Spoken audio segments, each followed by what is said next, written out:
Song of Lawino, 1966, is a groundbreaking African poem written by Okot, a Ugandan poet, anthropologist, and scholar.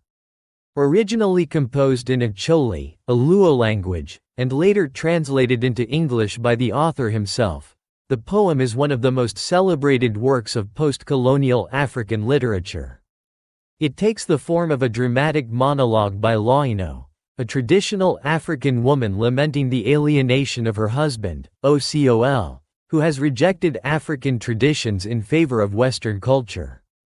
The poem critiques the cultural colonization that followed political independence, focusing on issues of identity, tradition, gender, modernity, and the effects of Westernization on African societies. With rich imagery, satire, and orality, Song of Lawino presents a passionate defense of African values and aesthetics through a uniquely female voice. Form and style. Song of Lawino is a long narrative poem divided into 13 chapters, each focusing on a particular theme or concern. It is written in free verse, using repetition, parallelism, proverbs, and oral storytelling techniques derived from a Acholi tradition. The tone ranges from humorous and ironic to mournful and accusatory. The use of dramatic monologue allows Lawino to dominate the narrative space, giving her both emotional depth and rhetorical power. Through her voice, Pibitek gives African women a platform to critique both patriarchal and colonial systems. Plot summary. The poem is not a story in the conventional sense but a series of meditative reflections and arguments. It opens with Lawino's lament that her husband, Okot, once a respected chief's son and a Christian, has abandoned his traditional roots after receiving Western education. He now despises her, mocks her customs, and pursues a new, westernized lover, Clementine. 1. Lawino's identity and the conflict with Okot. Lawino presents herself as a proud African woman, deeply connected to Acholi customs, music, food, and rituals. She is distressed not only by Okol's rejection of her, but more importantly, by his rejection of their shared heritage.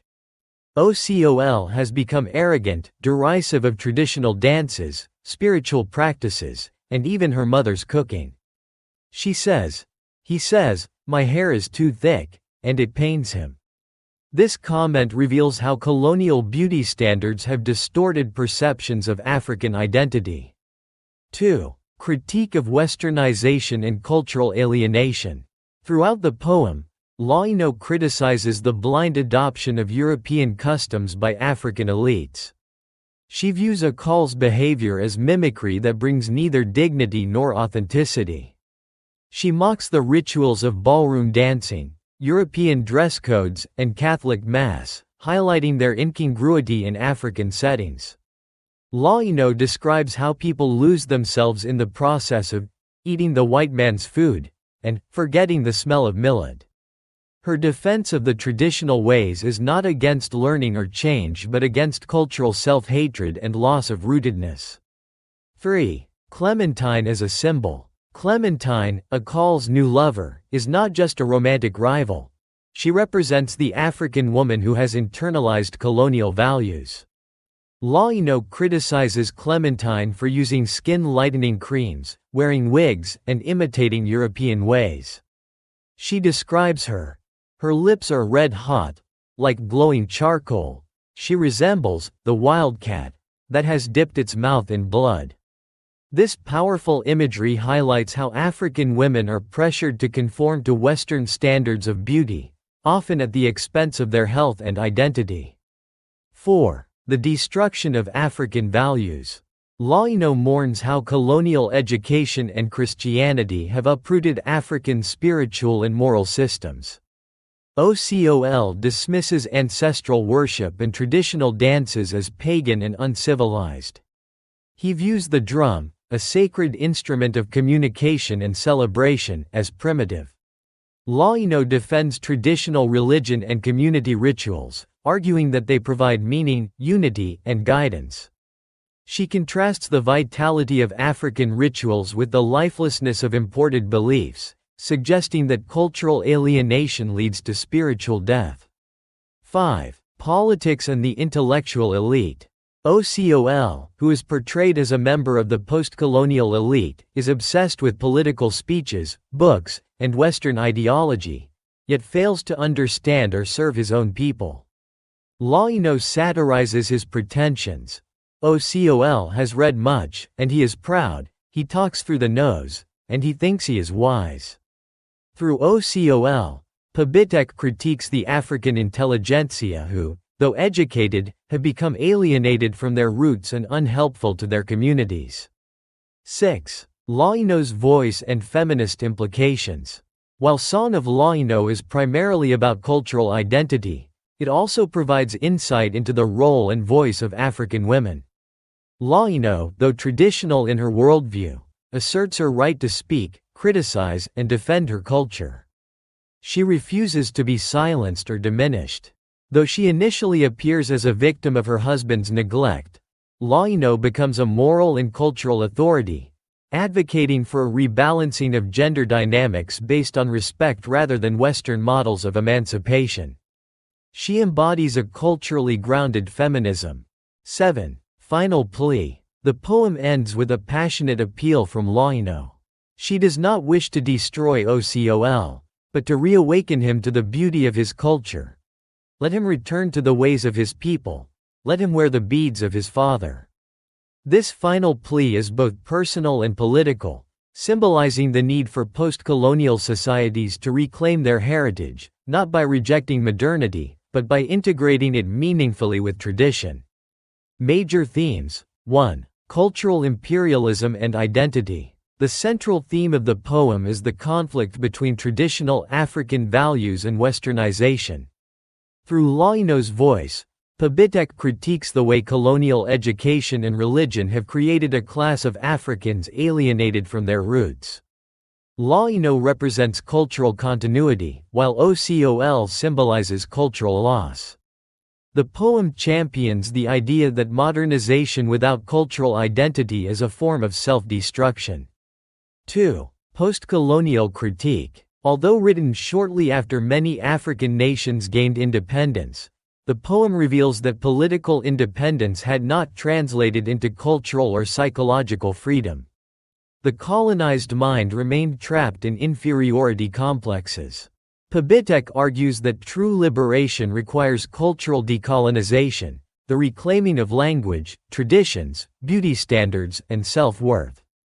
3. Gender and power. While some critics view Lawino as a conservative figure, her voice represents a radical assertion of female dignity and agency. She challenges not only colonialism but also her husband's betrayal and patriarchy. She critiques Clementine not as a woman, but as a symbol of cultural mimicry. Through Lawino, Pabitek portrays African womanhood as wise, resilient, and central to cultural survival. 4. Orality and African aesthetics. The poem draws heavily on oral tradition, reflecting the African aesthetic of performance, rhythm, and communal storytelling. It uses proverbs, songs, repetition, and metaphors rooted in daily life: cattle, millet, beer, drums, and dance. This style reinforces the idea that language and form are part of cultural identity. By choosing poetic devices drawn from a Choli tradition, Pabitek affirms the value of indigenous knowledge systems. Style and language. Song of Lawino is rich in metaphor and sensory imagery.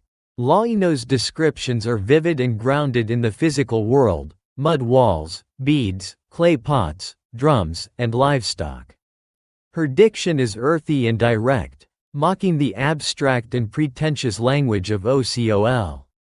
The free verse structure mirrors the freedom of oral speech and allows for musicality and improvisation. The lack of punctuation in some parts replicates the rhythm of oral chants and lamentations. Legacy and impact. Song of Lawino is considered a cornerstone of modern African literature. It was one of the first works to express post-colonial critique through African cultural forms. It challenged both the Western literary canon and Western-style feminism by asserting African womanhood and aesthetics. Okot Pabitek followed the poem with a companion piece, Song of Ocol, written from the husband's perspective, but Song of Lawino remains the more enduring and influential text. The poem has inspired writers, scholars, and activists globally for its courage, authenticity, and poetic brilliance. Conclusion: Song of Lawino is a powerful and lyrical defense of African cultural identity in the face of colonial and neo-colonial pressures. Through the vibrant and uncompromising voice of Lawino, Okot Pabitek articulates a deep critique of cultural mimicry, alienation, and elitism, while affirming the dignity, wisdom, and beauty of African traditions.